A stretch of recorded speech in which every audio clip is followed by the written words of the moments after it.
en esta definición que la patología periorificial, muchas veces hay bibliografía que la cuenta como una hemorragia digestiva baja, pero muchos no la clasifican dentro de la hemorragia digestiva baja, porque si no sería por lo más frecuente la patología hemorroidal, por ejemplo. Pero no está considerada dentro de la que por definición sería una hemorragia digestiva baja, pero bueno, muchos libros no la contemplan, ¿sí? Dentro de la definición hay dos tipos de hemorragia digestiva baja, que es la aguda y la crónica. En cuanto a la aguda, hay un compromiso hemodinámico significativo que requiere la estabilización de emergencia del paciente, el uso urgente de diagnóstico, de exámenes diagnósticos, y algún tipo de intervención terapéutica para detenerla. Obviamente es un paciente más crítico que la crónica, ¿sí? Por lo cual nos obliga a acelerar los pasos de diagnóstico y tratamiento.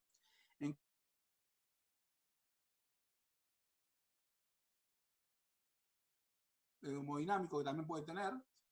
El estudio de terapéutica son simultáneos, pueden ser eficientes y costo efectivo considerando el nivel de complejidad en el que se cuenta y a la medida del paciente.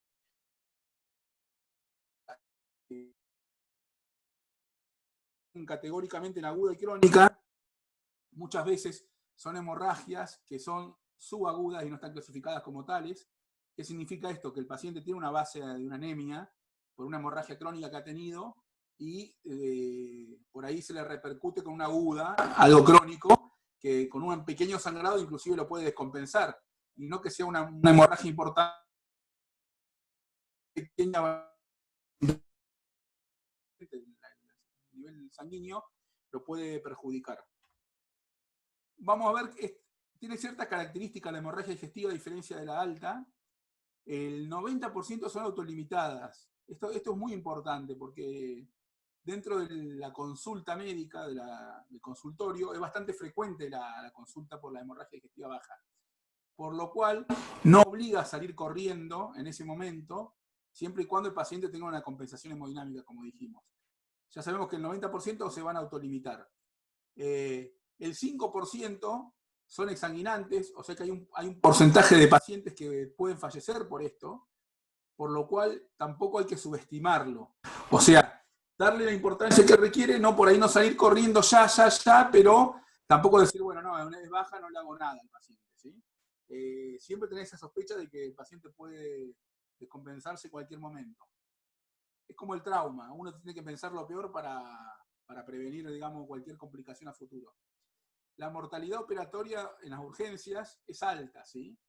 Es del 10 al 50%.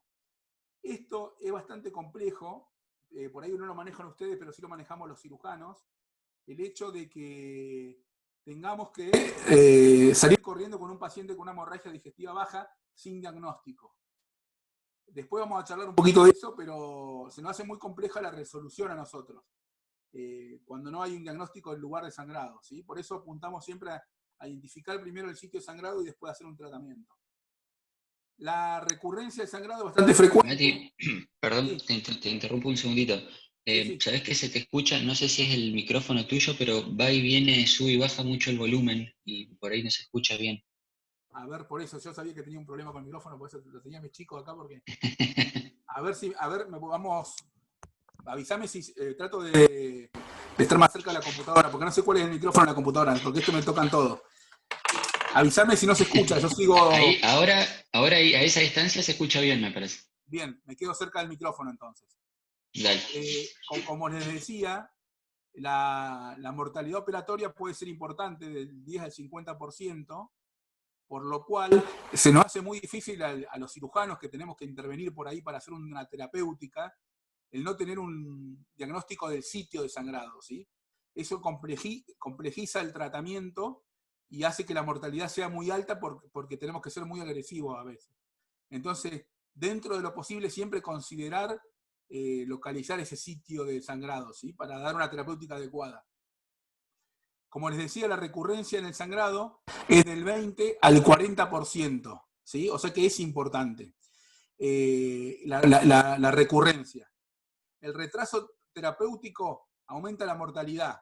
Un paciente que viene con una hemorragia aguda, que lo está descompensando, es prioritario resolverlo, ¿sí? No podemos, no es como la hemorragia crónica que por ahí nos da un tiempo para el estudio y terapéutica. Entonces no hay que por ahí subestimar un paciente que viene descompensado, que por ahí lo estamos ya transfundiendo, y decimos, bueno, en 3 días tenemos la colonoscopía o el cierto estudio para... No, ese paciente no puede esperar, ¿sí? El error en el diagnóstico topográfico aumenta la tasa de resangrado. Obviamente, si nosotros pensamos que ensangra en un lugar y actuamos en consecuencia, y no es el sitio, obviamente el paciente va a seguir sangrando. Entonces, es muy importante identificarlo, como le había dicho anteriormente. Y aumenta, obviamente, el riesgo de reintervenciones, porque al seguir sangrando el paciente vamos a tener que reintervenirlo. ¿Bien? Si necesitan alguna duda o alguna pregunta, estoy abierto, ¿eh? Me paran cuando quieran, no hay problema. Bueno, dentro de lo que es la hemorragia digestiva baja, muchas veces hay un ítem que lo tenemos que tener en cuenta, que es la hemorragia oculta, ¿sí? ¿Qué significa hemorragia oculta? Que por ahí el paciente él no constata de ninguna manera que tiene una hemorragia, ¿sí? Entonces, solamente lo identificamos por sangre oculta en heces, por ejemplo, un análisis de materia fecal, o por un resultado de laboratorio en un control anual, chequeo anual, ¿sí? Eso es muy importante tenerlo en cuenta, porque hay que actuar en consecuencia, eso no da tiempo para estudiarlo, pero es otra forma de comportamiento de la hemorragia digestiva baja, ¿sí? Es mucho más frecuente que este tipo de comportamiento sea de la alta, pero de todos modos hay causas, inclusive oncológicas, que pueden dar hemorragia digestiva baja con esta definición. La hemorragia que, aunque es clínicamente evidente, tiene un origen no filiado. Por ejemplo, tenemos una hemorragia y por más que le hagamos estudios, no podemos identificar el sitio de sangrado con todos los estudios del protocolo que como corresponde, que ahora lo vamos a ver. Entonces nos sigue quedando como diagnóstico oculto y el paciente sigue sangrando, ¿sí? Entonces, o tenemos una falla diagnóstica o por ahí tenemos que ir hasta el último arsenal que tengamos en el diagnóstico para tratar a ese paciente. Entonces, la hemorragia oculta, como les dije, son tres consideraciones a tener. Puede ser o que el paciente no la evidencia, ¿sí? Y la tiene, o nosotros lo constatamos por algún método de laboratorio. Y la hemorragia, que nosotros la podemos evidenciar, pero no podemos identificar el sitio de sangrado. ¿Cuáles son las causas frecuentes de hemorragia digestiva baja? Bueno, siempre cuando uno estudia cualquier patología, nosotros por ahí los cirujanos somos bastante encasillados, empezamos siempre de lo más frecuente a lo menos frecuente, ¿sí? Por epidemiología. Entonces, eso nos obliga por ahí a terminar tomando una conducta de cuál va a ser el primer estudio diagnóstico que le vamos a realizar a un paciente, ¿sí? Ante una sospecha de hemorragia digestiva baja. Las causas más frecuentes son los divertículos sangrantes, que están en un 40%. Las estasias vasculares, que son el 30%, llamadas angiodisplasias, muy frecuentes en los pacientes añosos, ¿sí? La colitis, una proctopatía, ¿sí? Muchas enfermedades inflamatorias pueden causar una hemorragia baja. Neoplasia del colon, fíjense que por ahí uno piensa que por ahí puede ser lo más frecuente, pero no, es bastante poco frecuente. Causas anorrectales, como les digo, hay gente que los considera y gente que no, sería el 10%. De origen alto, hay muchas hemorragias digestivas bajas que nosotros, por criterios de identificación clínica, que por ahí lo manejan bastante ustedes, es que por ahí, no sé, hay, por ejemplo, en el Hospital Castro Rendón en su momento, cuando yo participaba de muchos ateneos de diagnóstico y tratamiento, muchas veces al paciente cuando ingresaba se le ponía una sonda nasogástrica, se le hacía un lavado, y si no venía sangre se lo consideraba como baja, ¿sí? Pero muchas veces hay úlceras duodenales de segunda porción, por ejemplo, que serían altas, y con ese tipo de conducta no la estaríamos identificando. Entonces siempre hay que sospechar de que por ahí lo que estamos pensando que es una hemorragia digestiva baja no lo es, y es una hemorragia digestiva alta, que la estamos interpretando como baja, y obviamente no le vamos a identificar la causa porque le estamos errando el vizcachazo, no sé si me explico. Y el intestino delgado es importante, un 9%, ¿sí?, de patología del intestino delgado también puede causar hemorragia digestiva baja. Pólipos, intususcepción, isquemia, enfermedad inflamatoria. Hay bastantes causas que uno tendría que considerar. Úlceras solitarias del intestino. Hay bastantes causas, ¿sí? Bueno, avanzamos.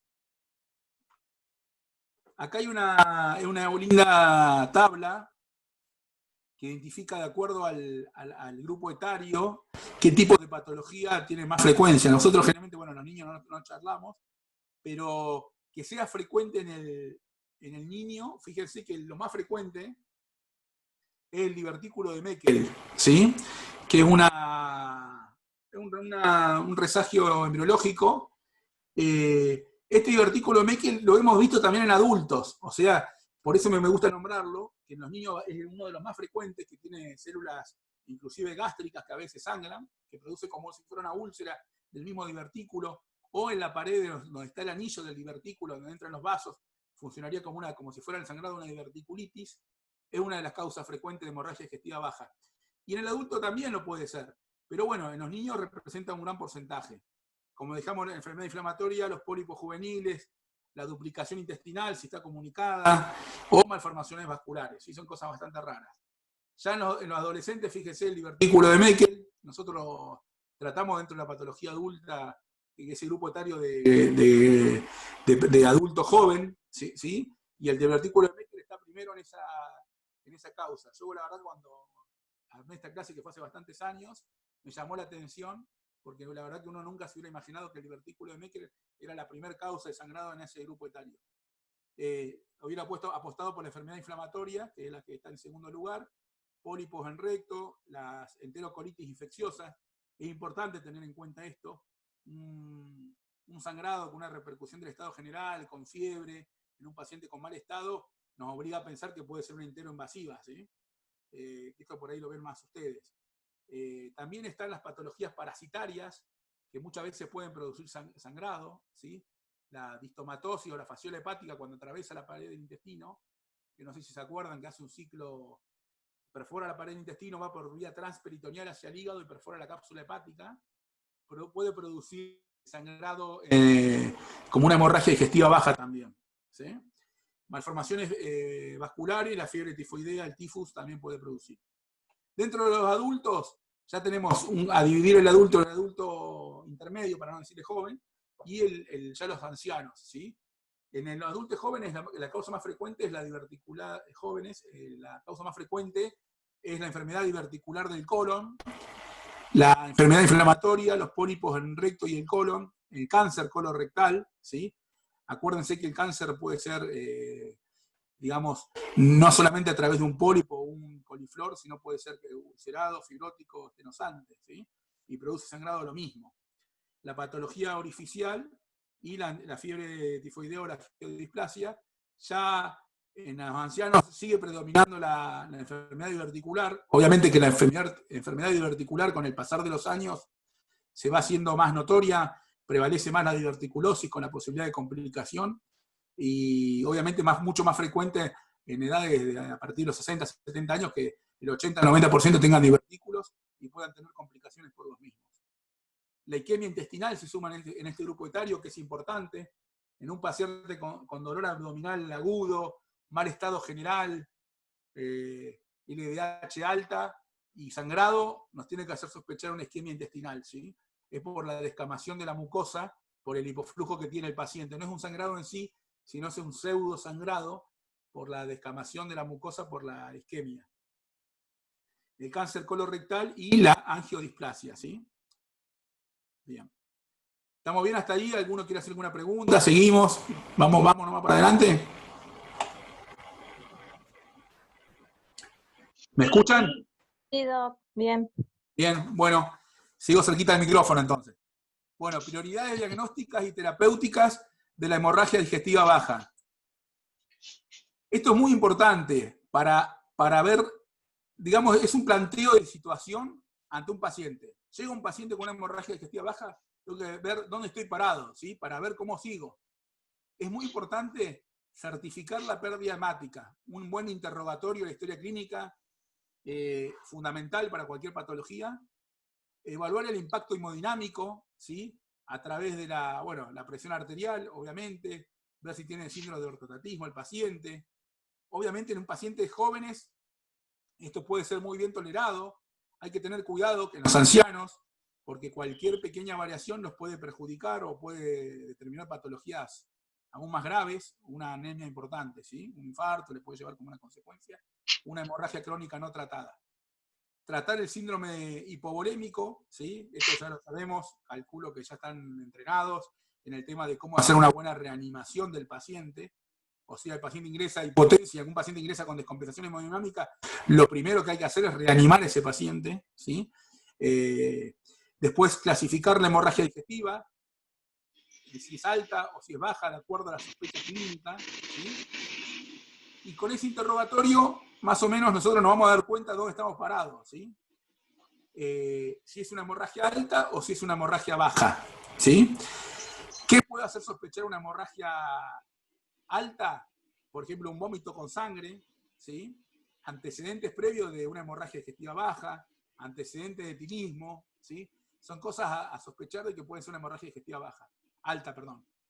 Cualquier otro tipo de hemorragia, ejemplo la melena, a veces también nos hace sospechar una hemorragia digestiva alta, aunque la melena, eso hay que tenerlo en cuenta, que el 30% de los pacientes pueden tener melena con una hemorragia digestiva baja con un tránsito muy lento, ¿sí? Muchas veces los sangrados de intestino delgado con retardo del vaciamiento colónico o los sangrados que se producen en el colon derecho nos pueden dar melena. Entonces no le demos el 100% de la melena que es alta, ¿sí? Porque muchas veces eso nos puede llevar a un tipo de confusión que es engañoso y nos va a engañar en el diagnóstico y nos va a hacer que nos va a retardar el tratamiento, ¿sí?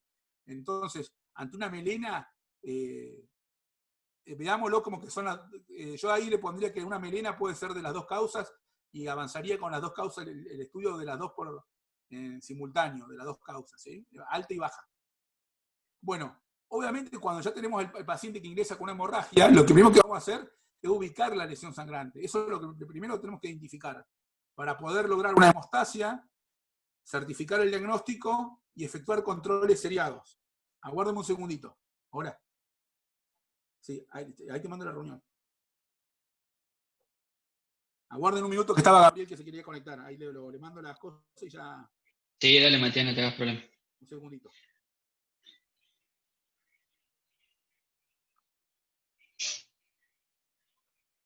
Bueno, seguimos. Entonces, ubicando la lesión sangrante, lo que vamos a hacer es lograr la hemostasia, certificar el diagnóstico y efectuar controles seriados si lo requiere. ¿Bien? Avanzamos. No sé si lo ven ahí. A ver, para acá. ¿Ven bien ahí la pantalla? Sí, sí. Sí, doc. Bueno, esto es un algoritmo diagnóstico en la hemorragia digestiva baja. Primero, como le dije, lo que vamos a hacer es una buena anamnesis. Posteriormente, le vamos a hacer al paciente un tacto rectal y un tacto vaginal, ¿sí? Ustedes me van a decir por qué tacto vaginal y por qué tacto rectal. Bueno, primero que para evaluar las características de la sangre que hay en el recto es muy importante, digamos, hacer una macroscopía nuestra del tipo de sangre que tenemos en la mano. Si son coágulos, si la sangre es roja, si la sangre es melena, mezclada con la materia fecal, o la materia fecal viene de un color impoluto, está bien, en marrón nomás, como cualquier materia fecal, o ya tiene sangre dentro de la materia fecal. Eso nos da información sobre el sitio de sangrado. ¿Bien? Siempre estamos en un medio social donde hay muchos tipos de violaciones, empalamientos. Por ahí podemos atender a adultos jóvenes que son maltratados socialmente. Entonces, piénselo siempre esto, la sospecha de un abuso sexual, ¿sí? Por ahí un empalamiento. Yo he visto hemorragia digestiva lamentablemente baja con astillas de madera dentro del recto, de que un padre se lo hacía a su hija, aunque le parezca que es una cosa de locura, pero tenerlo en cuenta siempre que sospechar de esas cuestiones. Entonces, es muy importante hacer ese examen físico. Posteriormente, si sospechamos ya que ya la hemorragia es baja, avanzamos y por ahí hacer una anoscopía. Eso a veces nos permite ver si hay un sangrado rojo, por ejemplo, alguna úlcera de recto, un tumor de recto. Muchas veces muy frecuente hacer el tacto y tocar algo vegetante en el recto, o una estenosis, o algún tumor rectal, y cada vez más frecuente, o anal, que por ahí los pacientes tienen síntomas y por vergüenza no se hacen los estudios y llegan a las guardias con una hemorragia, y uno cuando hace el examen se encuentra con un tumor a ese nivel. Como les dije, colocar una sonda nasogástrica, eso nos ayuda. Se puede hacer un lavado con solución fisiológica y tratar de recuperar el lavado. Eso nos va a permitir identificar si hay sangre en el estómago o no. Eso no es importante, porque si hay sangre, nos da como una chance de que pueda ser alta también. Tengan cuidado a veces, porque si uno pone la sonda nasogástrica y es muy traumática, muchas veces nos va a venir sangre y lo vamos a identificar como alta, y en realidad fue un sangrado por el traumatismo que produjo la sonda, ¿sí? Entonces, sangrado tiene que ser importante si uno pasa fisiológico y venga.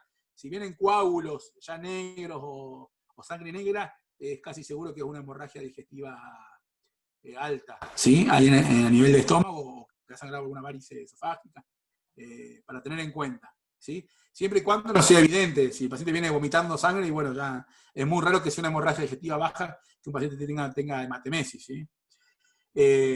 Posteriormente, el estudio que seguiría sería hacer una colonoscopía. El tema de la colonoscopía en la urgencia es todo un tema, porque esa colonoscopía muchas veces el paciente no está preparado, ¿sí?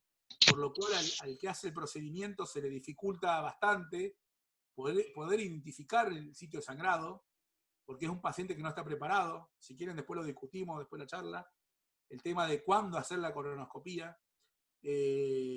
Muchas veces se le puede hacer algún enema o ayudar con una preparación rápida del tipo fosfodón, y ver si con eso, hacer una pequeña limpieza, nos permite hacer una rectoscopía o una colonoscopía para identificar el sitio sangrado. Más que nada uno trata de apurarlo cuando el paciente está descompensado, en una hemorragia baja, pero aguda, ¿sí? Que era la clasificación que habíamos visto. Otro de los estudios es hacer una geografía. Nosotros habría que evaluar esto, nosotros hoy tenemos guardia de hemodinamia, ¿sí? En la clínica. La verdad que la guardia que tenemos hoy es puramente cardiológica. No hay actualmente una formación en lo que es hemorragia digestiva. Se han hecho algunas embolizaciones, ¿sí? De algunos tumores o alguna cosa, pero bastante escueto. Yo creo que esto sería un tema para avanzar. Por ahí después, gracias a esta clase que Marco me propuso, está bueno para avanzar en esto y obligar a crear puentes entre el servicio de hemodinamia, coloproctología, para tener algún estudio hemodinámico, porque hoy contamos con la disponibilidad a las 24 horas, los 7 días de la semana. Entonces, un paciente que viene con un sangrado que no sabemos de dónde viene, hacer una geografía nos ayudaría muchísimo para identificar el sitio de sangrado, y por ahí puede ser terapéutica incluso esa intervención, ¿sí? Pero bueno, esto requiere una formación también de parte del servicio de hemodinamia, porque es muy de la mano de tener una práctica importante, por el hecho de que son por ahí angiografías muy selectivas y no son tan fáciles como una coronariografía. Bueno, y después tenemos otros tipos de estudios que son ya estudios con radioisótopos, como el tecnesio 99, donde el paciente es como una angiografía, pero con marcador, con radionucleidos, que hacen que nosotros podamos identificar el sitio de sangrado. Es otro tipo de estudio que nos puede ayudar. Con este algoritmo vamos a tener el 90 o al 95% de las causas de la hemorragia digestiva baja diagnosticadas, ¿sí? Esto es muy importante. O sea que antes que pensar en una cirugía, lo ideal es seguir este algoritmo. Y una vez que identificamos el sitio de sangrado, de acuerdo a cómo está el estado hemodinámico del paciente, plantear o la embolización o por ahí esperar que se autolimite, ¿sí? Que es una posibilidad, o ya intervenir el paciente, ¿sí? Pero es muy importante tener la ubicación del sitio de sangrado. No se olviden que dentro del porcentaje que no estamos diagnosticando va a estar la hemorragia digestiva alta, ¿sí? Muchas veces estos pacientes se aconseja hacer una endoscopía, por más que uno diga, bueno, es al divino botón, pero muchas veces no lo es, y terminamos identificando causas de sangrado altas, o que a veces el paciente puede tener las dos patologías, o sea, puede venir con los dos problemas, ¿sí? De que tenga una duodenitis erosiva y esté sangrando porque tiene un tumor de recto. Pueden pasar, bastantes veces se asocian esas causas, ¿sí? Avanzamos nomás. A ver. Bueno, hay otras pruebas diagnósticas dentro del arsenal que son ya de especialidad. A veces esto lo manejan en los centros, en grandes centros. Nosotros algunas cosas contamos y otras no tanto. Vamos a hablar primero de la enteroscopía. La enteroscopía, yo después les voy a mostrar algunas imágenes, es un endoscopio que tiene dos balones en la caña del endoscopio, tiene dos balones. ¿Qué hacen esos balones? Los balones se inflan y se desinflan como nosotros queremos. La función de ese endoscopio es ir invaginando el intestino como si fuera que ustedes ponen en un palo una tripa y la van pasando por el palo y la van agrupando. Bueno, lo mismo se hace con el intestino. Se van empalando el intestino con el endoscopio, inflando y desinflando los balones. Esos balones son móviles, entonces yo cuando inflo un balón y avanzo con el endoscopio, el intestino se va metiendo, el intestino se va arrugando por fuera del endoscopio y nos permite hacer como si fuera un acordeón del intestino, para que ustedes entiendan. Y eso nos permite revisar todo el intestino delgado, o gran parte del mismo, ¿sí? Es un estudio que es muy útil cuando no identificamos la causa del sangrado en una hemorragia digestiva baja. ¿Bien? Ya después le voy a explicar cómo es el algoritmo a seguir en estas hemorragias que por ningún modo se diagnostican. Después tenemos la cápsula endoscópica. La cápsula endoscópica es una píldora que uno toma en el consultorio y la cápsula, uno a medida que va haciendo el tránsito intestinal, va sacando fotos, ¿sí? Esto está hace bastantes años ya. Las primeras cápsulas tenían una cámara solamente en la parte anterior de la cámara. Ahora, después salieron cámaras que tenían adelante y atrás, y ahora hay cámaras que tienen hasta 6, 7 cámaras, inclusive tienen las cámaras en los laterales. ¿Qué se hace con eso? Eso queda grabado en una memoria, en un chip. Esa cápsula, hay dos formas de recolectar la información, una con un cinturón, con una máquina que uno anda con un cinturón, con un aparatito del costado, que por Bluetooth, o sea, por Bluetooth va captando esa información, o al recuperar la cámara con un colador en la materia fecal que se pone en inodoro, viene como un kit, uno recupera la píldora y la manda para que la analicen. Se crea una película y con esa película se instala un software en la computadora y uno puede ver toda la película de todo el tránsito del intestino. Obviamente, al tener un software, uno pone mostrar punto rojo y la película se va directamente a donde ve sangre. Es muy útil, yo hice el curso, la verdad que es muy interesante, y nos ayuda a descartar causas que no pueden ser evaluadas ni por endoscopía digestiva alta ni por colonoscopía. Y no es invasivo como la enteroscopía. Y en lugares como el nuestro, en la Patagonia, que no contamos con la enteroscopía, que solamente hay en Buenos Aires, por ahí es una alternativa antes de pasar a otro estudio o a un viaje a Buenos Aires. Después tenemos la angio-TC, la angio-TAC. Esto nos permite hacer una ubicación del sitio de sangrado, porque si el sangrado es importante como para que el paciente lo descompense, vamos a ver el contraste dentro del intestino, ¿sí? No se hace con contraste oral, porque si no, no podemos ver el sitio de sangrado. Se hace una angio-TAC solamente sin contraste oral y vamos a evidenciar la salida del contraste dentro del tubo digestivo. Generalmente tiene que sangrar por lo menos, dice 0,3 a 0,5 mililitros por minuto para poder identificar el sitio de sangrado, para que sea diagnóstico la tomografía. Si el paciente ya dejó de sangrar, no le tenemos que hacer la tomografía porque no vamos a evidenciar el sitio de sangrado, ¿sí? Esto se hace el angiotac solamente cuando viene un paciente con un sangrado agudo, ¿sí? Con descompensación hemodinámica, que vemos que este paciente sigue sangrando. O un paciente que lo estamos transfundiendo y vemos que a pesar de que lo transfundimos sigue cayendo el hematocrito, es una buena oportunidad para hacer la angiotac. Después tenemos pruebas más raras, que son las pruebas de provocación. Esto es tratar de, no le demorilla, pero es por ahí elevar la atención del paciente, hay algunas respuestas, no se usa actualmente. Tenemos la laparotomía, que es abrir el abdomen, es bastante complejo, esto es de alta mortalidad para los pacientes. Para que ustedes entiendan, es más o menos, uno entra, no sabe cuál es el sitio del sangrado, entonces clampea el intestino cada 1 metro, abre el intestino, lo lava con fisiológico por dentro, le hace una entrada y una salida, y después que lo purgó, ve si hay sangre, si sigue sangrando o no. Si no sigue sangrando, se le hace unos puntos, se cierra el orificio y se pasa a revisar el otro metro. Y así sucesivamente. Obviamente esto trae la posibilidad de que el paciente después tenga fístulas porque estamos haciendo una sutura a un intestino que está anémico. Entonces es muy importante identificar el sitio sangrado para que nosotros podamos hacer un tratamiento adecuado. Si no, el paciente, por más que lo operemos, va a tener una altísima mortalidad. Y después, como dijimos, la enteroscopía intraoperatoria. Esto es otro recurso que, para no ser tan invasivo sobre el intestino como la laparotomía exploradora, que es agarrar el intestino, se clampea en la válvula ileocecal y se le hace un orificio. Se lo lava con fisiológico a todo el intestino, como un lavaje intestinal, y se le mete el endoscopio dentro del mismo intestino, ¿sí? Abriéndolo, y se hace una endoscopía del intestino delgado, ¿sí? Intraoperatoria.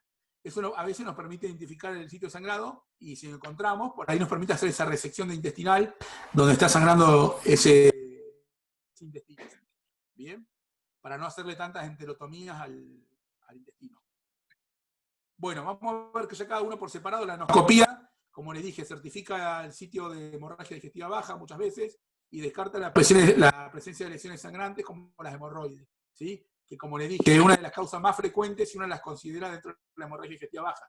En los porcentajes que yo les di, no están contempladas las hemorroides como hemorragia digestiva baja. Están contempladas como sangrado periorificial. La hemorroidectomía es un tratamiento si está sangrando la hemorroide, se saca la hemorroide o se le puede hacer un punto, una sutura a la hemorroide, ¿sí? Nada más que esto. La enteroscopía peroral, que es el colonoscopio Overture, que es lo que yo le expliqué. Esto es algo técnico, bueno, tiene una inserción media de 108 centímetros y que puede llegar a veces hasta pasar el ángulo de trace, ¿sí? El rendimiento de diagnóstico es de un 38 a un 75% y tiene bajas tasas de complicaciones, ¿sí? Puede generar, por el arrugar el intestino, pancreatitis, o sea, porque estimula la ampolla de Vater al estar traccionando el intestino para, digamos, agruparlo dentro del tubo, ¿sí? Después tenemos la enteroscopía transanal, o sea, esta enteroscopía, para que usted entienda, se puede hacer de 2 maneras, o por vía oral o por vía anal. ¿Bien? Con el sistema de doble balón que ya les expliqué. La tasa de intubación ileal es alta, del 65 al 75%. El rendimiento diagnóstico es de un 26 a un 54%. La exploración es muy larga, son como 2 o 3 horas de endoscopía.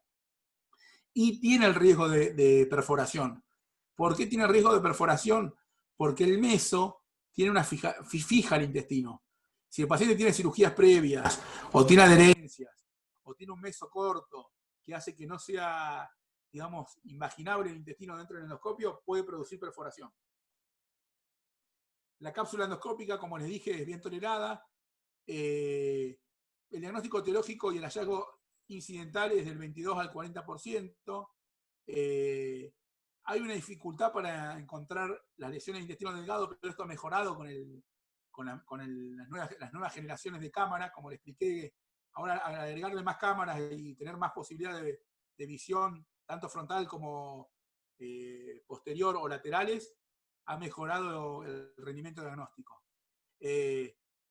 A diferencia de los otros estudios, tiene la incapacidad de marcar en qué segmento del intestino está la lesión. Yo por ahí le hago tragar la cápsula, analizo el video con la computadora y encuentro un pólipo, por ejemplo, un intestino delgado, que es la causa del sangrado. Pero es muy difícil precisar, por los tiempos de tránsito intestinal, cuál es la ubicación donde está ese pólipo. Entonces, muchas veces, si al paciente hay que operarlo, uno al tacto, por ahí muchas veces no lo puede encontrar. Y terminamos haciendo una endoscopía intraoperatoria para localizarlo, ¿sí?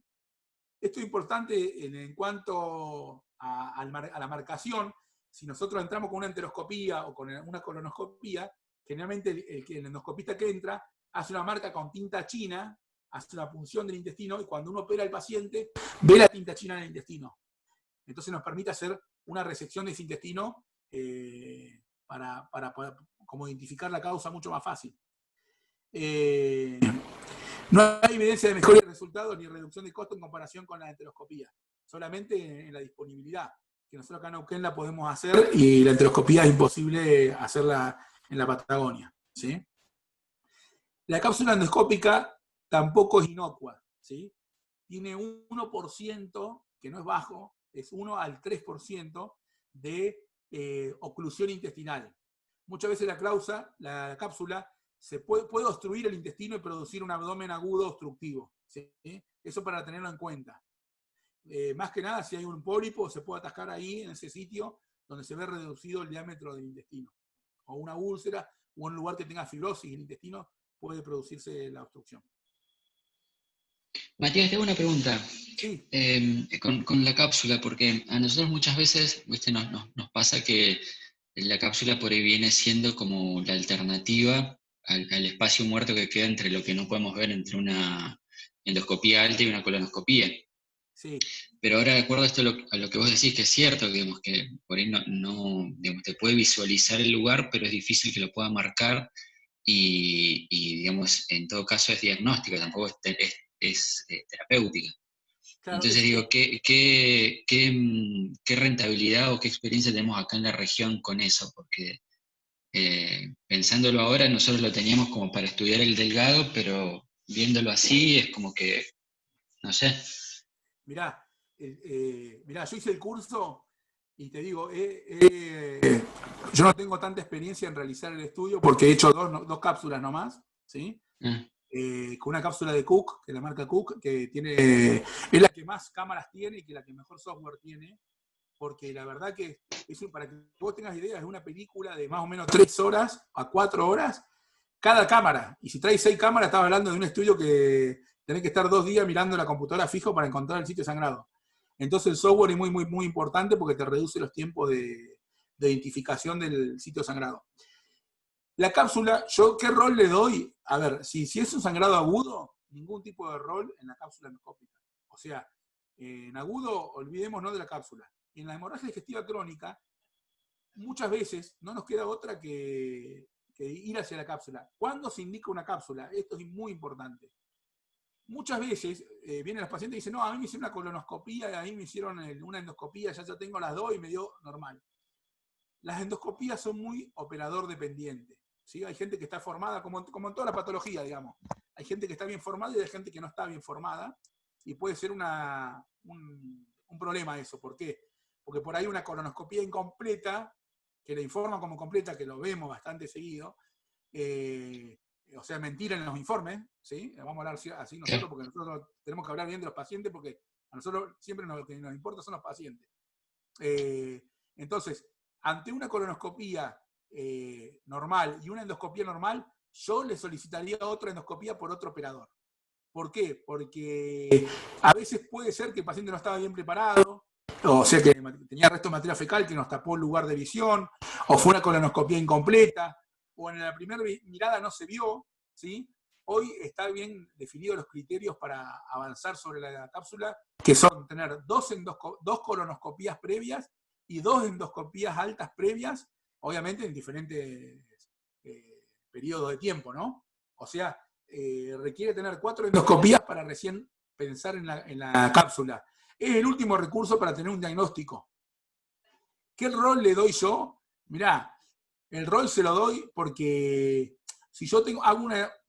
es así, el paciente sigue sangrando y yo no tengo causa y lo tengo que operar.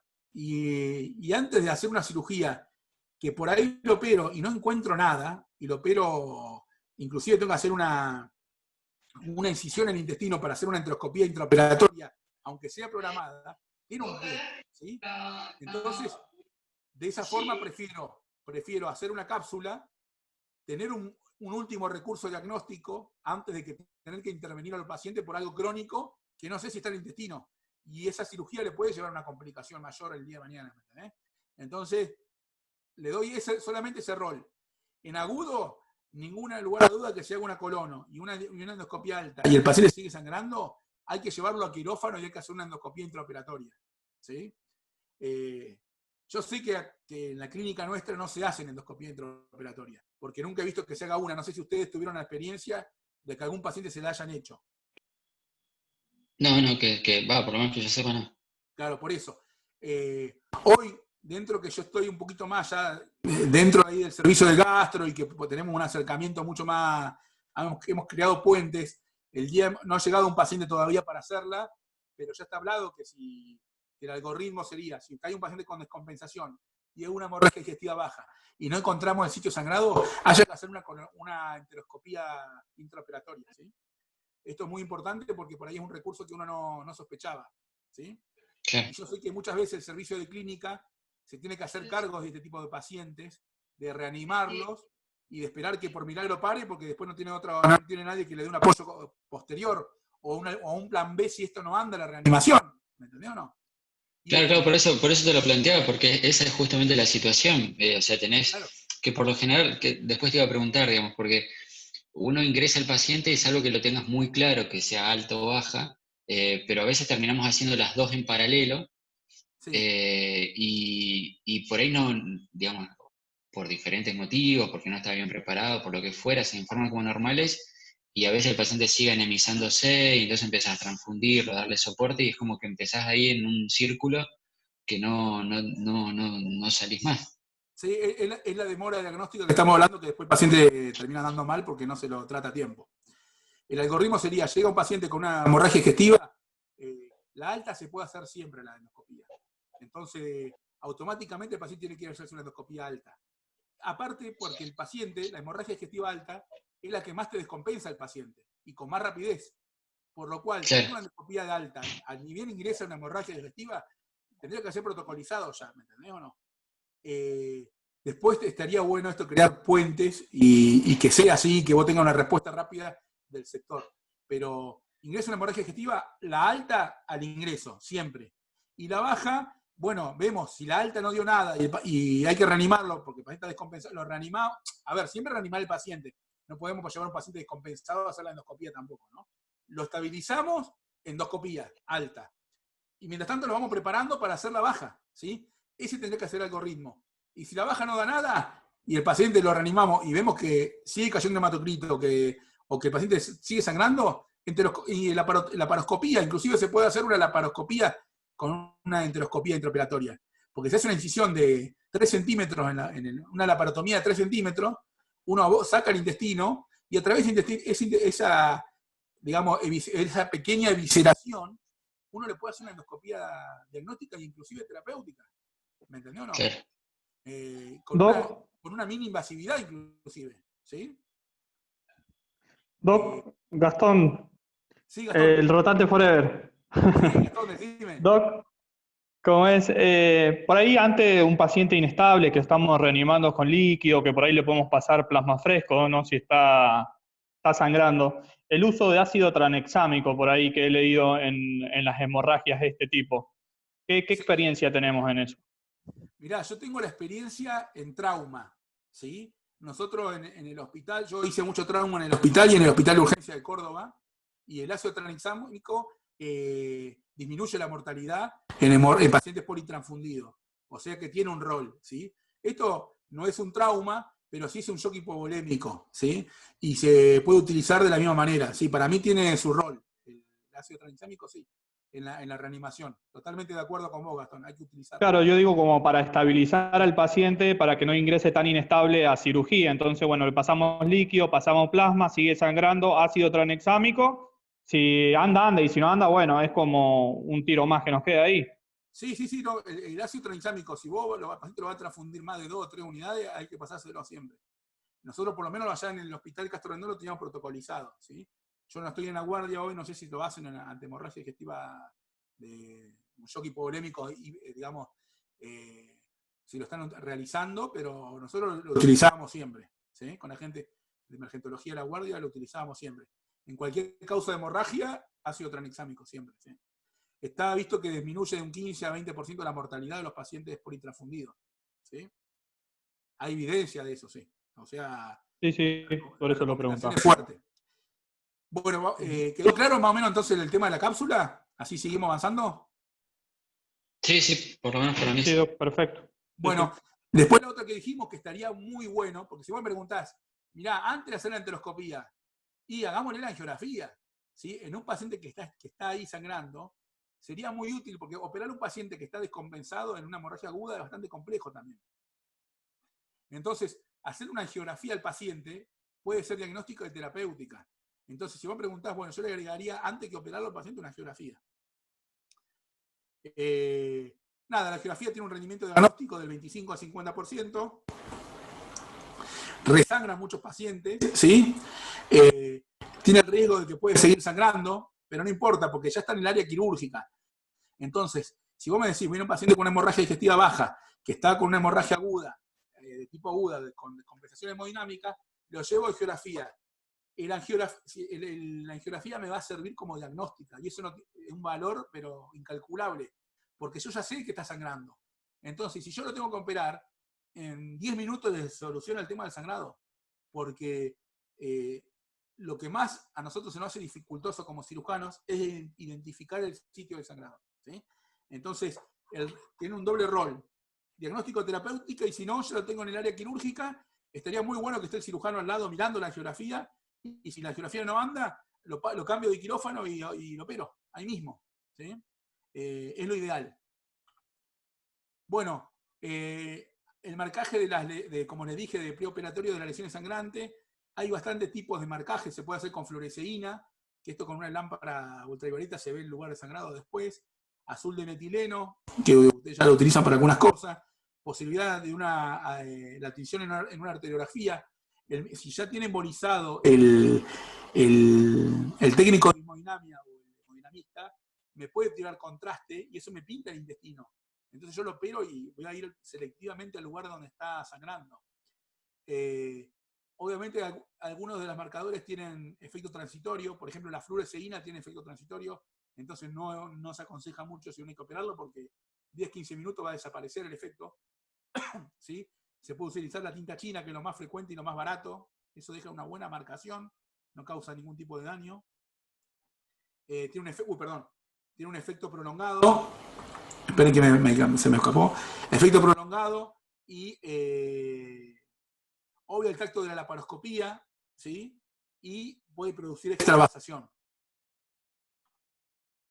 Ven ahí, por ejemplo, hay un sitio que está sangrando, entonces por endoscopía se identificó la causa por una enteroscopía y me lo están marcando con tinta china para después yo a ese paciente lo meto quirófano por la laparoscopía, reviso el intestino donde está marcado, lo exteriorizo con una pequeña laparotomía, una mini laparotomía de 5 centímetros, salgo el intestino afuera, hacemos una resección intestinal de los 5 centímetros, eso que está afectado, y el paciente con una cirugía mínima de mediana complejidad está resuelto, ¿sí? De una forma categórica, digamos, ¿sí? Acá está la cápsula endoscópica que yo le explicaba. Estas cápsulas vienen, bueno, acá tienen las partes de la cápsula, esto tiene un lente, la pila, tiene la camarita, tiene, bueno, otra camarita atrás. Esta es la que venía con el cinturón, era la primera PILCAM, digamos, para llamarla, que recolectaba los datos a través de un cinturón, era un bodrio, porque el paciente tenía que andar con el cinturón las 24 horas, entonces eso se le había que poner unos electrodos porque captaran la información en la panza, se le despegaban. Ahora ya directamente tiene un chip la cámara, que la cámara lo que hace al paciente al defecar, tiene como un colador, viene con unos líquidos como enzimáticos que después que hace la materia fecal, le pasa ese líquido, queda solamente la cápsula en el colador y la pone en una bolsita el paciente con un recogedor y la manda, se la lleva el médico en una bolsita, eso tiene dos posibilidades. Que la vea un médico entrenado acá que haya hecho el curso, o que le mandemos la información por mail a Buenos Aires y la vea un especialista que tenga bastante, digamos, que esté entrenado en ese tipo de análisis de video, ¿sí? Fíjense, estas son las imágenes de la cápsula endoscópica, no sé si lo ven bien más o menos, pero esto acá, bueno, acá se ven los dientes, acá se ve la epiglotis, cómo va avanzando, ¿sí? Acá se ve una telangiectasia del estómago, que era la causa del sangrado. Acá hay la pared del colon, como se ve, ¿sí? La válvula ileocecal, el intestino delgado, ¿sí? Acá como se ve una enfermedad inflamatoria intestinal, una enfermedad de Crohn, ¿sí? Un tumor de intestino delgado, fíjense cómo está obstruida la luz y se ve una angiodisplasia en el intestino delgado, ¿sí? Bueno, y como les dije, la endocápsula no es tan benevolente porque tiene un 1% de obstrucción intestinal y por ahí tengamos que operar al paciente de una oclusión. Esto se trata de no utilizarlas en pacientes que uno tenga sospecha de enfermedad inflamatoria intestinal, ¿sí? Porque generalmente esos intestinos tienen reducido el diámetro, están fibróticos y podemos tener una obstrucción a ese nivel. Después está la enteroscopía, que es el endoscopio con el balón que yo les comentaba, ¿sí? Fíjense, se fue imaginando el intestino y acá se ve la causa de una angiodisplasia en el intestino delgado, ¿sí? Un adenocarcinoma de duodeno, ¿sí? Por ahí nosotros con el endoscopio común podemos llegar hasta la segunda porción. A veces hay tumores de la tercera o de la cuarta porción. Son bastante frecuentes, aunque ustedes no lo crean. Justo hace 15 días Geracio operó uno en CEMIC, un tumor de la cuarta porción con sangrado, ¿sí? Y perforación, por lo cual es bastante difícil el diagnóstico. El diagnóstico lo hicieron intraoperatorio tocando, palpando, pero si es un tumor chico por ahí uno no lo ubica. Las complicaciones de la enteroscopía con doble balón es la perforación, ¿sí? La hemorragia por algún lugar sangrado que uno, por lastimar, por producir un trauma, y como les dije, la pancreatitis. La enteroscopía intraoperatoria, bueno, esto para si algún día la llegamos a tener, permite visualizar gran parte de las lesiones de delgado. El algoritmo sería, cuando hay una hemorragia aguda, tratamiento de la hemorragia, o sea, hacer la reanimación, la endoscopía oral y la colonoscopía, la angiografía y la cirugía laparoscópica o enteroscopía, ¿sí? Como le dije yo, acá está el rol de la endoscopía intraoperatoria, ¿sí? De la mano de la cirugía, ¿sí? Están las dos juntas acá. Pero yo le sumaría la angiografía, que no la tenemos en el arsenal nuestro en Pasteur, y creo que sería importante crear esos puentes para tenerlo. En la hemorragia crónica, directamente uno puede ir a la enteroscopía directamente, ¿sí? En menores de 50 años se va a cirugía o enteroscopía, en mayores de 50 años, AINES, ¿sí? O descartar que no esté consumiendo AINES o enteroscopía lastrada, que es más o menos lo mismo. Oportunidad y momento quirúrgico de la hemorragia digestiva baja, esto es lo más importante. La hemorragia persistente y ubicación topográfica del sangrado nos lleva a que tengamos una resección del segmento que está afectado, ¿sí? Si nosotros no tenemos la ubicación topográfica, le hago una pregunta a ustedes. A ver, ¿qué piensan si uno tiene una hemorragia digestiva baja y el cirujano no tiene el sitio de sangrado? ¿Qué cirugía tendría que hacer el cirujano, por ejemplo? A ver, escucho las opiniones de gente que no es cirujana, porque ¿cómo harían ustedes para identificar el sitio de sangrado?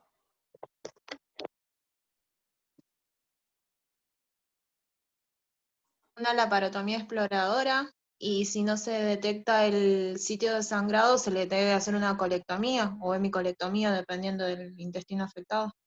Muy bien, perfecto, Lorenza. Se hace la colectomía subtotal. ¿Saben qué significa la colectomía subtotal? Se saca todo el colon y se deja solamente el recto. ¿Por qué se deja el recto? Porque el recto con una anoscopía, una rectoscopía lo puedo mirar. Pero eso tiene altísima mortalidad. Imagínense ustedes que tienen una hemorragia digestiva baja con jóvenes y que no se encuentra el sitio sangrado y te hace una colectomía total con altísima mortalidad y se sobreviven. Puede ser que haya sido el sitio afectado o puede ser que no.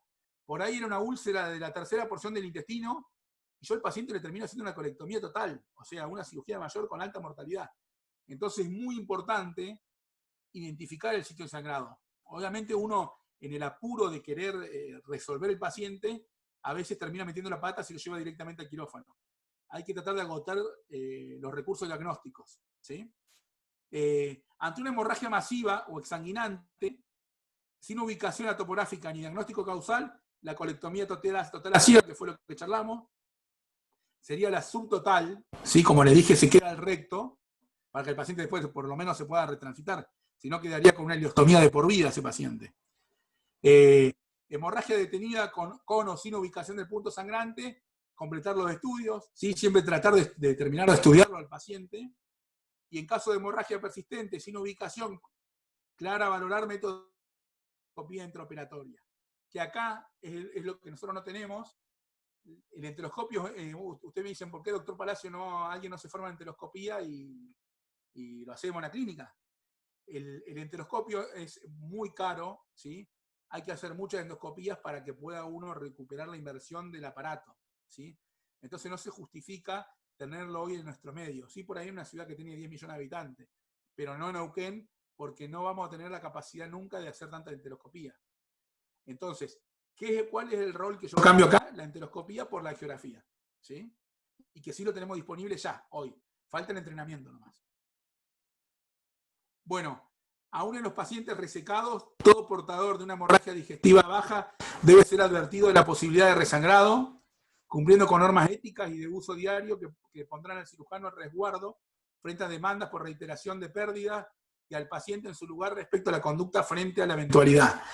Cada episodio constituye un nuevo desafío para el terapeuta, debe aceptar replanteando las conductas propuestas. ¿Qué significa todo este meollo? Es que es algo bastante difícil identificar el sitio de sangrado. Por lo cual, como es difícil, hay que decírselo al paciente. Mire, está sangrando. Lo más importante es identificar el sitio que está sangrando. Es muy difícil identificarlo y a veces no se consigue. Y hay que actuar sin saber cuál es el sitio sangrado. Obviamente, cuando uno actúa sin tener el sitio sangrado, se puede terminar haciendo una cirugía mayor y que eso inclusive no logre detener la hemorragia.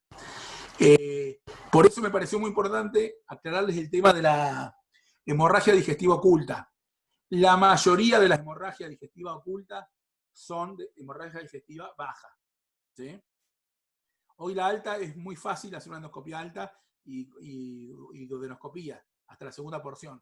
Entonces es muy difícil, excepto que sea alguien que está en etapa de aprendizaje o algo muy raro, que uno no puede identificar la causa en una endoscopía alta, ¿sí? Después tenemos hay algo importante que se los quería comentar antes de terminar la charla, porque esta es la última diapositiva, el tema de los pacientes anticoagulados, ¿sí? Eso es muy importante. ¿Por qué? Porque los pacientes sangran por sangrado espontáneo. Entonces, yo sé que a usted queda un gris, que siempre el gris que queda entre clínica y el endoscopista, que yo no hago guardias, pero lo he charlado con Miele y lo he charlado con Guillermina. Ante un paciente que viene anticoagulado con un sangrado, lo prioritario, como dijo Gastón, es revertir la anticoagulación. ¿Por qué? Porque hacer una endoscopía en contexto de un sangrado por coagulopatía puede ser hasta inclusive peor pronóstico que hacérsela que no hacérsela. Porque el paciente hace un Borjave o un Mallory Weiss, perdón, no un Borjave, un Mallory Weiss por una endoscopía, por hacer fuerza porque estaba metiendo el endoscopio, hace un desgarro mucoso en un paciente anticoagulado y le puede costar la vida a ese paciente. Entonces, prioritario, revertir la anticoagulación, transfundirlo y tratar de hacer la endoscopía lo antes posible también. Tampoco dormirse los laureles, que por ahí veo que también se duermen en los laureles los endoscopistas. Creo que los endoscopistas por ahí dicen, no, nos piden la endoscopía, están todos los pacientes anticoagulados, y por el otro lado, después cuando ya lo revierten, tardan 7 días en hacerle la endoscopía. O sea, creo que hay que trabajar más seriamente en ese sentido, digamos. Y es muy frecuente que esas hemorragias puedan ser altas o puedan ser bajas, ¿sí? Pero bueno, ahí hay que trabajar más en equipo y no dormirse en los laureles, porque el paciente lo puede pagar caro si no hacemos un diagnóstico precoz. No sé si les quedó claro más o menos como tema. Sí. Bueno, esta era la última diapositiva, que era, cuando la hice, fíjense que estoy viejo, era el mundial de rugby de los Pumas en ese momento. Ese Ignacio Corleto, un jugador de los Pumas, y siempre decíamos que la vida estaba fuera de la residencia, que la vida fuera de la residencia era mejor que la que está adentro. Pero bueno, la verdad que uno cuando hizo la residencia aprendió mucho y la residencia es muy importante, ¿sí? La etapa formativa es lo que después lo va a marcar toda la vida, ¿sí? No sé si les queda alguna pregunta de la clase o algún comentario.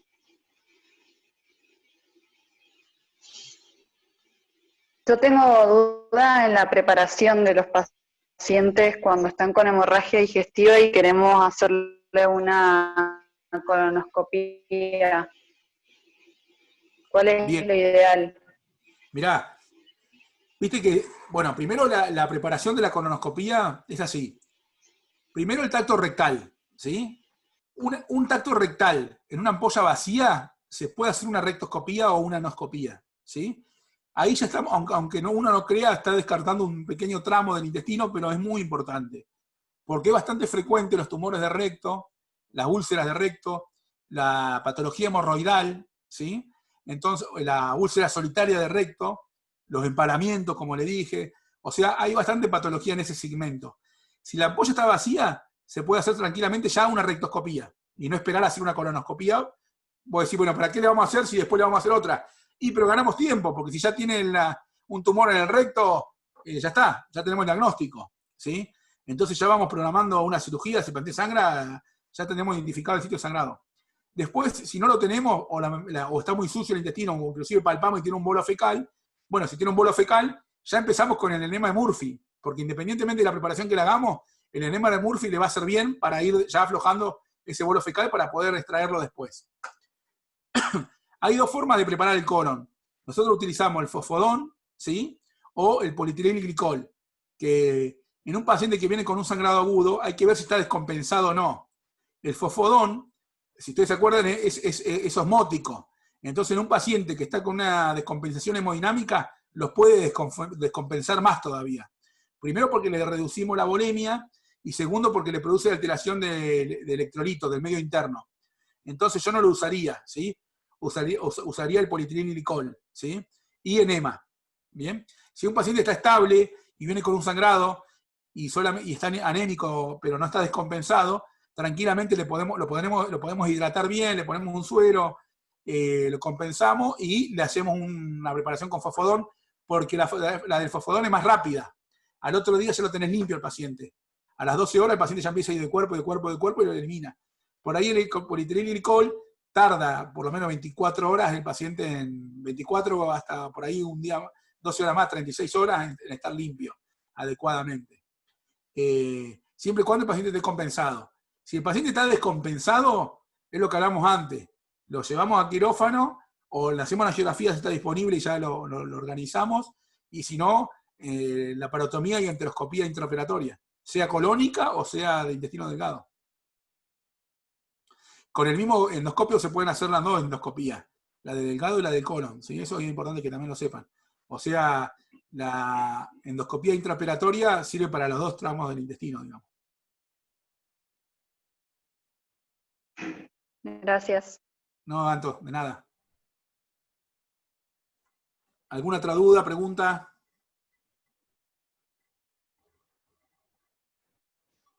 Tuvimos una paciente que había ingresado con hemorragia digestiva baja, que fue aguda, la compensamos, le hicieron la veda y la videocolonoscopía y no se observó sangrado. Estuvo compensado un tiempo, la trasladamos a otra clínica para que le hagan la angiografía y no le vieron sitio de sangrado. Después volvió a la clínica y otra vez sangrado digestivo bajo, se descompensó total. El tema de la angiografía, ¿puede ser que no se vea el sitio de sangrado? ¿Se le hizo una colectomía total a esa paciente? No me acuerdo si total o subtotal, pero una cirugía de urgencia fue. Bien. Fue subtotal, me parece. Una subtotal. Ah, Sí, subtotal, una, sí. una Sí. subtotal. Bien. No, los que le decía, pará, déjeme una cosita que. No, mirá, ahí sí, puede ser que por la pregunta era si por la angiografía se podía no saber. Ahí quiero ver. Claro. Eso no depende de si está con sangrado activo o no, porque la angiografía Claro. te detecta hasta 1 mililitro o algo así. Exactamente, Marcos, a eso es lo que quería referirme. Mirá, el tema es así. Por sangrado, por angiografía, el sangrado por tomografía para hacer diagnóstico tiene que tener 0,5 mililitros, ¿sí? Minuto. Si no está sangrando eso, no se va a ver en la extravasación del contraste, porque es tan mínima que no se va a ver en la tomografía el contraste dentro del tubo digestivo, en el sitio del sangrado. Si no, si es mayor a 0,5, se ve el jet, se ve cómo sale el chorrito hacia el intestino. En la angiografía, la sensibilidad es mucho mayor, es 0,2 mililitros. O sea, casi la mitad de la tomografía. De 0,2 a 0,3 dicen los libros por ahí, ¿viste? Pero bueno. Entonces, como dice Marcos, tiene que haber siempre un sangrado activo. Por eso está muy bueno, en el momento que está sangrando el paciente, hacerle el estudio. Porque si el paciente llega y nosotros lo compensamos, y está coagulopático, ponele, y nosotros nos ponemos a revertirlo todo, y se demoran 12 horas en hacer el estudio, por ahí nos perdimos la oportunidad de saber cuál era el sitio de sangrado. ¿Sí? No digo que lleves a un paciente descompensado de hemodinamia a hacer el estudio tampoco, pero digo que tampoco nos demoremos mucho en hacer los estudios, porque por ahí Claro. no nos van a dar. Pero tampoco, claro, y nosotros que lo tenemos que programar un traslado a otra clínica es como que ya no conviene. Claro, por eso. Esa angiografía, Igual esa paciente estaba sangrando cuando se hizo el traslado, no con la misma cantidad que al ingreso, pero seguía sangrando, nunca dejó de sangrar. ¿Y a dónde la derivaron? A la clínica de ¿Imágenes? Fundación creo que fue, Claro. o Imagen. Sí, mirá, por eso te digo, el tema es así, te lo explico porque yo más o menos no lo conozco tanto el tema de la angiografía del tubo digestivo, pero sí lo conozco desde el punto de vista del trauma, porque yo por ahí estaba encargado del sector de trauma del hospital. El tema es así, la fundación tienen catéteres, pero no tienen catéteres tan finitos, para que ustedes entiendan, son unos catéteres que tienen como fíjense mi dedo, tiene como torcido la punta, que eso que lo que hacen con el catéter, van metiéndolo por las arterias, y con la puntita van enganchando las arterias y se van metiendo. ¿Sí? ¿Qué pasa? Las arterias del tubo digestivo del intestino delgado son muy chiquitas. Entonces, hay que tener catéteres muy selectivos, que muchas veces no cuentan con esos catéteres en los lugares que hacen los estudios. Entonces, ¿qué hacen? Entran a la mesentérica superior con un catéter grande y tiran contraste para todos lados, ¿me entendés o no? Entonces, pintan todo el intestino y tiene que ser mayor el porcentaje de mililitros de sangrado para identificar la causa. ¿Sí? Diferente es que vos te vas metiendo en cada segmento del intestino y vas largando el contraste. Entonces vas a identificar mejor el sitio de sangrado. Un ejemplo, yo he mandado pacientes una vez mandé un paciente con un sangrado de una arteria renal por una ruptura del riñón, y ellos una vez me dijeron que no lo pudieron hacer porque no tienen el catéter, y la arteria renal es mucho más grande que la arteria del mesenterio del intestino, ¿me entendés o no? Y otra vez me identificaron la causa, pero no tenían una stent para ponerla dentro de la arteria para lograr salvar el riñón. Entonces fue solamente diagnóstico, y cuando volvió el paciente me pusieron que estaba sangrando activamente, la tuve que operar, y perdió el riñón lo mismo. Entonces, creo que es por falta de experiencia, o porque todavía no había en ese momento, cuando empezaron a hacer te estoy hablando esto de 2010 ya pasaron 10 años, ya hay varios centros que hacen hemodinamia, hay cada vez más patología. Yo creo que ya da para empezar una formación en angiografía súper selectiva, se llama, con esclerosis también. Entonces va a ser el día de mañana podemos contar con un diagnóstico y un tratamiento de esos pacientes. Hoy se usa mucho en la patología uterina para las placentas ácreta o pércreta, para lograr embolizar las arterias hipogástricas, pero son arterias mucho más grandes. No hay embolización selectiva, ¿sí? Pero sería la solución.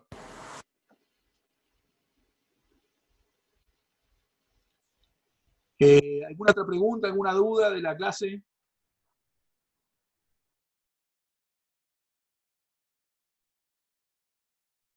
No, Doc, por mí muy, muy buena la clase. Clarita, perfecto. Sí, Doc, muy claro también yo. Bueno, gracias y espero que les haya servido la tarde y cuídense todos con esto del COVID. Quise buscar algo de COVID y hemorragia digestiva baja, que lo estuvimos buscando con Gabriel, y el COVID da un 50% de síntomas intestinales, ¿sí? Encontramos 2 artículos que se podían manifestar como una hemorragia digestiva baja, pero estaban en chino y no los pudimos traducir. Entonces quedó ahí, pero sí había 2 artículos que definían que el COVID también podía producir hemorragia digestiva baja, aparte de la diarrea o de los síntomas que ustedes ya conocen. Pero bueno, era para meter un poquito de actualidad y de estado actual de la situación, pero bueno, no está tan relacionado con la hemorragia digestiva. Bueno, perfecto. gracias. Gracias, Doc. Bueno, gracias a ustedes. Bueno, y Matías, y muchas ustedes- gracias. Y ustedes gracias por todo lo que colaboran con el servicio de cirugía, que por ahí muchas veces no se lo decimos. Y siempre contamos con el soporte de ustedes, y Marco ya sabe que estamos abiertos para cualquier clase o cualquier cosa que haya que colaborar, ¿sí? En lo que sea. Sí, nos queda ahora la de neumotórax con Gastón. Con Gastón. Sí. Tengo que confirmar, todavía no le pedí fecha. Dale, no hay drama. Y cuando quieran otra clase, no hay drama. Al contrario, nosotros siempre nos gusta participar y colaborar en lo que sea. Buenísimo. Bueno, gracias. Gracias, Matías. Un abrazo. Chao, buenas tardes. Chao, hasta luego, Chao, chicos, nos vemos. saludos. Chao.